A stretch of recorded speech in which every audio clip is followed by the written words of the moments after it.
I, 29 male, have been single for the past 5 years because my girlfriend disappeared from my life altogether 5 years ago.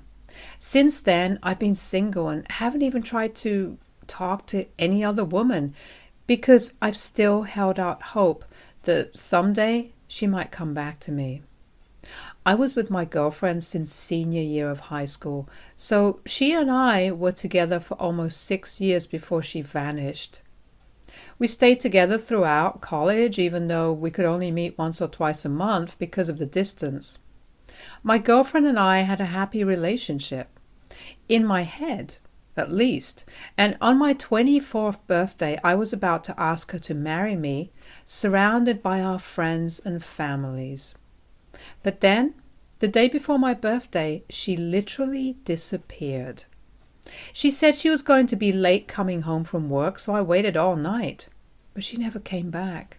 I made countless calls and sent at least 100 texts, but there was just no response. And I even tried to get in touch with her friends and family members, but they'd all blocked me. Our common friends had no idea where she could be, and some of them just told me to forget about her. So even if they knew, they didn't let me know. I couldn't find any of her social media accounts either, and it was like she just disappeared without a word overnight. I still don't know if she knew that I was about to pop the question the next day, or if the timing of her disappearance just lined up, but that was it. She was gone, and there was nothing I could do about it. I even considered going to the cops to file a missing person report, but changed my mind at the last moment, because she wasn't missing. She just didn't want to be found by me. I made a lot of fake accounts on social media under different names to find her, but with no success. She'd probably either deleted her accounts or she was using some other name just like me. Whatever the case was, she was untraceable, and eventually I had to give up because I was emotionally exhausted trying to look for her, despite knowing that she didn't want me to find her for whatever reason. I honestly believe that she was happy with me, and she sure played the part when we were together. So instead of moving on with my life, I chose to wait for her to come back. If not to get back to me, then only so that she could at least explain what went wrong and I could have some answers. I did try to make things work with a couple of other women and went out on a few dates, but I just find myself thinking about my ex-girlfriend whenever I was out with anyone else, so I stopped because it was just too painful for me. For almost 4 whole years, I haven't said yes to or asked out anyone on a date because I just couldn't. I'd be fine otherwise, but every time I'd even consider going out on a date, my ex's face would pop up in my head like a warning sign, so I just gave up on it. For 5 years, I've been waiting for her, and I knew it was futile, but I didn't know what else to do. I started going to therapy 3 years ago, and it helped me deal with my feelings and cope with the situation healthily, so I'm not always moping or working, but I wouldn't say that I've forgotten about her. I know it sounds pathetic, but I was really serious about her, and I couldn't believe that she just disappeared without an explanation. But 2 weeks ago, I overheard a conversation between my brother, 33 male, and my mother, 62 female, when we were visiting her. My brother doesn't live here. He moved to Canada for work when he was 22 and has stayed there ever since. He comes back twice a year for a couple of weeks, but that's about it. This time, though, he's been here for at least a month now because our mother is really sick. She's been diagnosed with heart disease and it's serious, so while my brother was supposed to go back 2 weeks ago, he decided to stay on. My brother and I have been on good terms, but we've never been close per se, and it's mostly been because of the distance. We used to be friends as kids, but then he left for college and we lost touch. Then he went away to Canada and built a life for himself there, and I stayed here, so there wasn't much scope for us to ever reconnect. But we'd been getting along well ever since he came back, and it was nice to have him here, even if it was for our mother's sake. Last week, I went over to my mother's place to drop off some soup for my dad because he'd said he'd be late and I had a spare set of keys as well, so that my mother wouldn't have to come to the door to open it. I went in quietly and was about to enter my mom's room to check up on her, but I stopped in my tracks and froze when I heard my mom and brother in there talking about my ex. My ex had a really unique name, and we didn't know anyone else by that name. So I was sure that it was her that my mom was asking about. She asked my brother when he was bringing her and the kids down here because she wanted to see them once, since she was getting too old and sick to travel now. My brother told her that they'd been trying to think of a way to bring them here without alerting me, and said that it's just too risky, which is why they haven't been flown in yet. As soon as my brother said that they were trying to avoid me, I was sure that this was my ex he was referring to. And for a few seconds, I just stood there silently because I couldn't make sense of what I was hearing right now. I left without a word, and once I got home, I decided to log into one of the fake accounts I'd made 5 years ago to do some digging just to confirm what I already knew. I'd always searched for my ex-girlfriend's name on social media, but never my brother, because he told me that he hated social media and wasn't active anywhere. And it never occurred to me either that he might be lying, because I'd never even imagined that he and my ex might be linked. I tried to find him by his actual name, but couldn't, so then I used his nickname that our parents called him, and luckily he had a public account on Instagram with around 200 followers. He must have blocked me because I'd never seen this account. I scrolled through it to find several photos of him with my ex and a kid who looked like the spitting image of my ex, apart from the eyes, which looked like my brother's.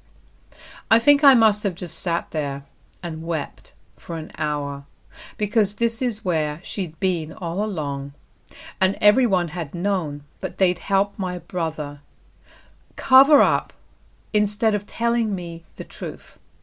For 5 years, my own family had been gaslighting me, even though they knew exactly where my girlfriend was. It made me sick to think of all the times my parents tried to comfort me, when I'd go crying to them in the initial days of my heartbreak. They knew all along, but never told me.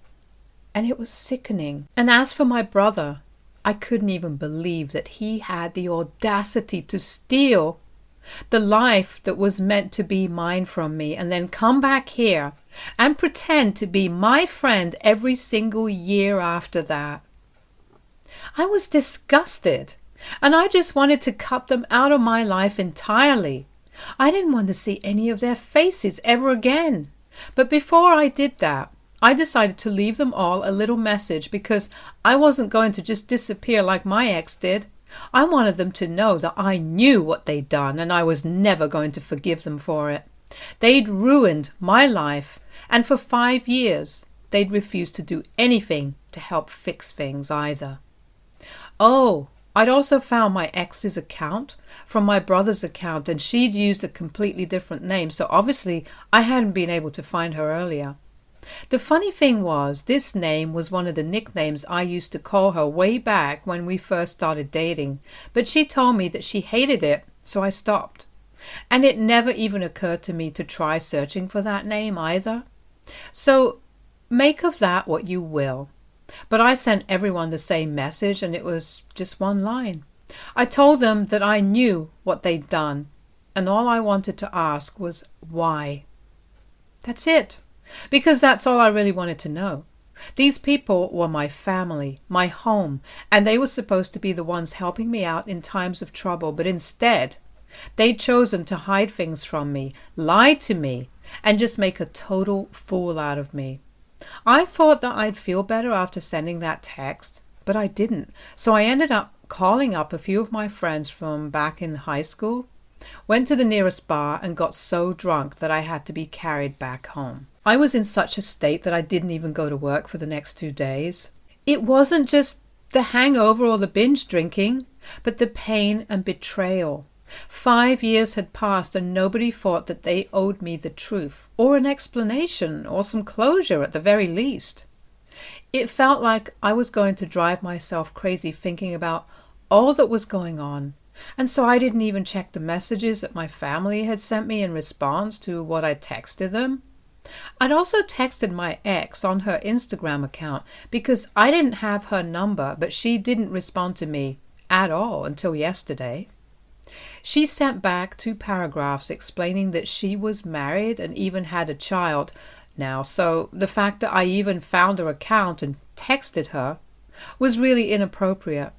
She told me that she didn't owe me an explanation or closure, and neither did my brother, so I should just forget about her. She also told me that if 5 years hadn't been enough for me to be able to move the heck on, then maybe I was the problem and not her. So instead of being a creep and texting her, asking why she'd left me, I should get myself checked, because there's clearly something wrong with you. That's what she told me. I didn't know what exactly I'd been expecting, but this was not it. I absolutely didn't think that she would blow up at me like this, because all I asked was for an explanation and nothing else. It's not like I was asking her to get back with me, because I knew she was happy with her life now and I wanted the same for myself, which is why I'd asked her a really simple question, just so that I could move on myself. I didn't consider the repercussions of this, and I still don't know if I was actually wrong for asking her to explain why she'd run away with my brother instead of just coming clean to me and actually breaking up with me like a decent person. The rest of my family keeps trying to call me, but I'm not interested in talking to them. And the few common friends that we used to have are no longer part of my life anyway, so I don't really know whom to talk to about any of this. So AITA for texting my ex-girlfriend after I found out that she'd been with my brother these past 5 years?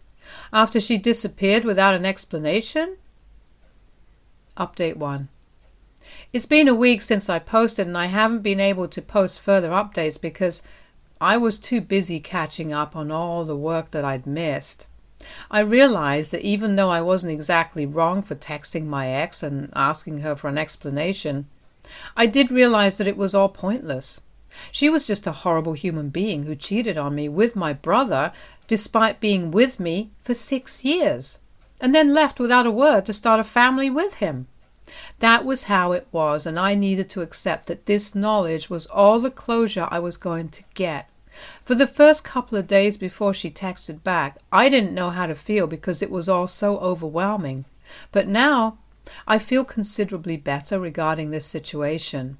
I'm glad that my ex said what she did, because it just made me realize that I dodged a bullet, because she was the problem here and not me. I'd given that relationship my all, but she'd preferred my brother over me, and so did the rest of my family apparently. I'd lost my girlfriend way back anyway, but I had to relive that all over again when I found out about her and my brother.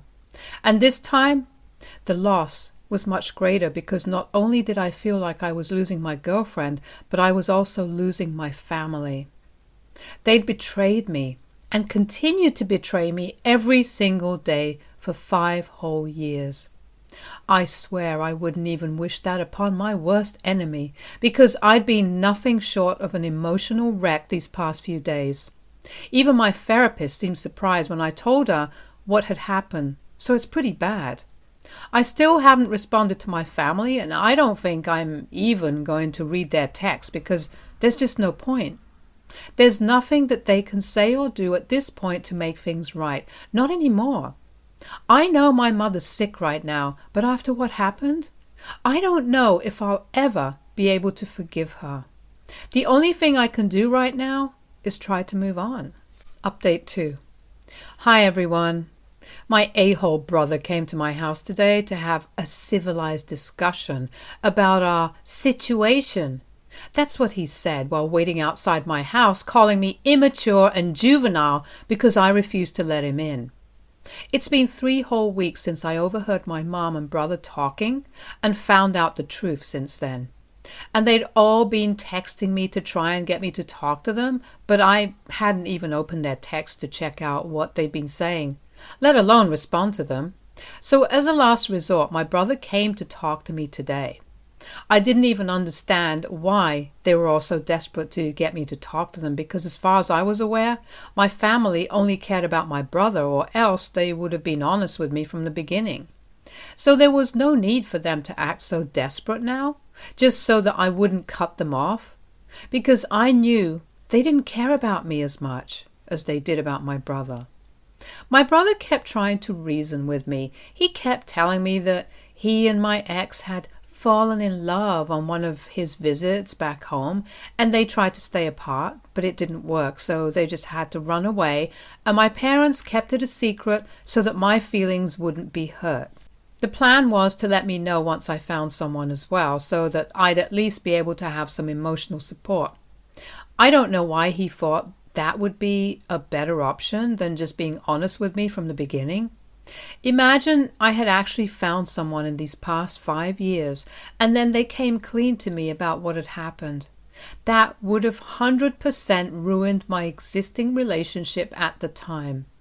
Listening to him tell me about their original plan, I was relieved that I didn't find anyone, and I found out the truth by myself. After a while, I finally snapped at him and told him to leave me alone, or else I'd have to call the police to force him to go, and I really didn't want to do that. So he lost his cool as well, and since he'd been trying to convince me for almost half an hour, standing out in the cold, and told me that the only reason he was even trying to get me to talk to him was that our mother was extremely apologetic, and all this stress about me not speaking to them anymore was worsening her health condition. If Mom hadn't been sick, he wouldn't even have been here to talk to me, and would have happily continued to live his life while I struggled to deal with the pain of it all. My brother truly is a piece of work, but at the least he did leave after telling me that he didn't care if I spoke to him or not. But Mom wanted me to talk to her. And had it not been for Mom, he would have even flown his wife and son here just to rub it in my face. The taunt really got me, and I almost wanted to open the door and beat him to a pulp, but I refrained. I told him to go to hell. He cussed at me, and it took all the self-control I possessed for me to hold back then. He went away, and I've been trying to distract myself by watching Netflix, but I just can't get his taunting voice out of my head. I can't believe that my own family can be this cruel. It was bad enough that they cheated, lied, and betrayed me, and now he's here at my door just to make a mockery out of my pain? That's a new low. I don't know what to do about the situation with my mother, though. Obviously, I don't want her health to get worse, regardless of what they did to me.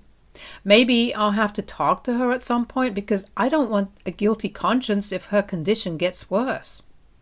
I'm sure the rest of my family won't let me live it down if that happens, and will hold me responsible for it. So I might just go visit her whenever my brother and father aren't home. Update 3. Hey guys, I finally met my mother and talked to her yesterday, and I'm actually thrilled right now. It has been since I met her, because I made her promise me that she and Dad were going to change their respective wills and leave most of whatever they had to me. I've heard that if they left everything to me, it could potentially become grounds for my brother to contest the will, so I'm making sure that they leave him as little as they can. It took a while to persuade her, but I made it very clear to my mother that the only way I would agree to keep in touch with her was if she promised me this, or else she could forget about ever speaking to me again. I had to push very hard, but she did agree to it eventually, and our family lawyer is going to come over the day after tomorrow so I can personally witness the rewriting of the wills. And guess what? This is going to be a secret that I'm going to keep. For so long, my parents had kept secrets from me for my brother's sake, and now the tables were about to turn. He would know how it felt to be betrayed by your own family just because they wanted to favor one brother over the other. It's manipulative and cruel of me, but they didn't spare my feelings when they were all covering up my brother and girlfriend's affair. So I don't think I owe them any kindness or compassion at all. Not a single one of them. It's significant too because my parents are relatively well off, and it's a considerable amount of money that we're talking about here. It finally feels like I got him back, and I got him back good. People think living well is the best revenge, but this comes kind of close too, if you ask me. Yesterday, when I met my mother, I was skeptical about what was going to happen, and I didn't really have a plan as such. I didn't know what to expect, but at least my brother and my father weren't home. It was just us. As soon as I entered the house, my mother burst into tears and hugged me and started apologizing while talking about how much she regretted her actions. But it just didn't hold any meaning to me. I felt empty and numb, even while she was crying, and only comforted her out of habit and not love. She then ended up confessing that she and my dad had known about their affair all along after they caught my ex with my brother in his room one night while he was visiting. My girlfriend and I had been together for almost 4 years by that point, so this was 2 years before they eloped. I was in the other room and had no clue. But my brother begged them to keep it quiet, and so they did because they knew they were in love. They all meant to tell me, but they just couldn't get the timing right. And then I decided to tell my parents that I was proposing. They told my brother, and within days they'd arranged a flight for my girlfriend to move to Canada to avoid the proposal altogether while I searched for her like a madman back then. They'd warned all their friends, relatives, and literally anyone who was likely to talk to me to never speak of my ex's whereabouts, and that was how they made sure I never got to know. I must say that my family was quite impressive when it comes to acting, and I'd nominate them all for Oscars if I could because they played the perfect parents. Comforted me day and night and pretended to be there for me. And behind my back, they attended my brother's wedding and their baby shower and would often take vacations, which just meant that they were going to visit my brother and my ex, but would then Photoshop themselves into other locations just to fool me. They went to such extreme and insane lengths just to fool me. My mother was telling me the truth now, just so that I would forgive her, but if anything, it just made me feel even more frustrated and outraged. So I gave her a piece of my mind and then told her that now, if she wanted to make it up to me, she'd have to change her will. It just popped into my head when she was telling me all about their secret life, and I knew that even if I didn't have the emotional support system I wanted, I could at least demand monetary compensation. So that's what I did, and soon enough, I'll be entitled to 90% of whatever my parents have, and my brother will end up with nothing. I'm obviously still going to cut him out of my life entirely, and I've told my mother that as well, that she's the only person whom I'm still willing to keep in touch with, only because she's sick. She wasn't too happy about it, but she should be grateful that at least I agreed to speak to her after everything they'd done to me. Although I might change my mind later, I don't know. All I do know is that my brother and ex deserve each other, and I deserve better. So that's what I'm going to look for now. Better. I don't need any closure from either of them anymore. I'm done. Stay tuned for more stories from our girl relationships.